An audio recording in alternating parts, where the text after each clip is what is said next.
we moved a lot. My father was a professional chazan. We had to move in order to be within walking distance of any shul that he was a part of.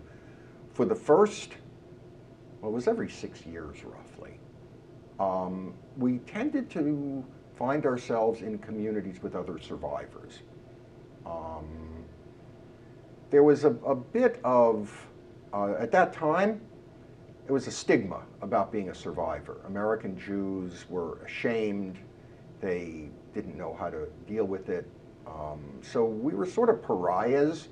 And we found comfort with other people who were what they referred to as greenhorns. We were the new generation of greenhorns. I mean, I was American.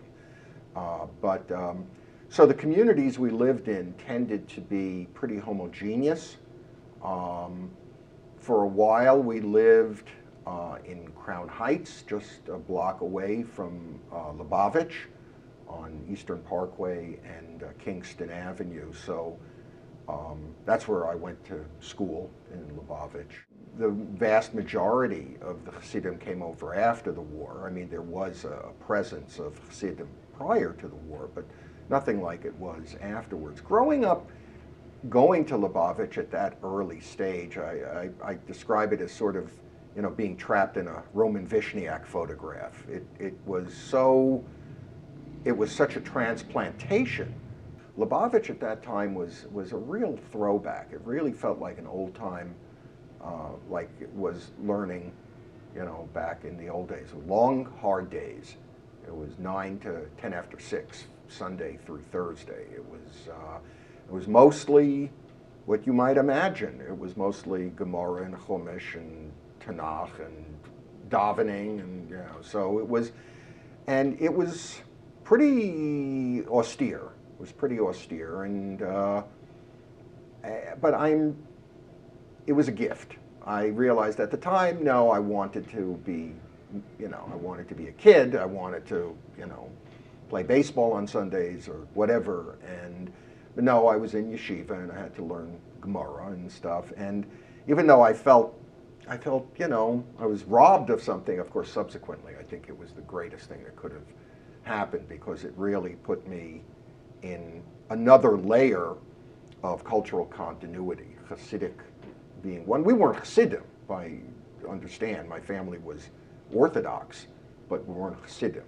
So I got a chance to experience Hasidic life. I got a chance to be part of the cultural continuity in Yiddish-speaking, you know, just folksmenschen, just everyday people who do that. So it was really a very powerful platform for cultural, you know, inculcation that I just grew up. And again, in yeshiva, you're reading Gemara, you're reading Tanakh or something, and you're reading it in Hebrew, but you're translating it and talking about it in Yiddish. The Taich was in Yiddish. They still do that. It's still, so Yiddish is still a really powerful tool in this kind of continuity. They don't translate, they don't Taich into English. That's never going to change. I don't think that's ever going to change. So for me, the idea of being able to have an interpersonal Yiddish, we weren't, God forbid, we weren't reading Shalom Aleichem or Shalom Ash or Mendel Moicha. You know, you don't read that. You know, everything was a Taich Chumash or a Taich Gemara and stuff. I didn't even, I mean, I guess I sort of knew about Yiddish writers. They were in the Tug, the Day Jewish Journal. They would serialize Yiddish writers. That's how I guess I first knew about it. But we weren't Yiddishists by any means. We didn't like make the language this unbelievable top of pinnacle. It was just, that's the language you spoke. That was just our lives. I mean, no one was making a big deal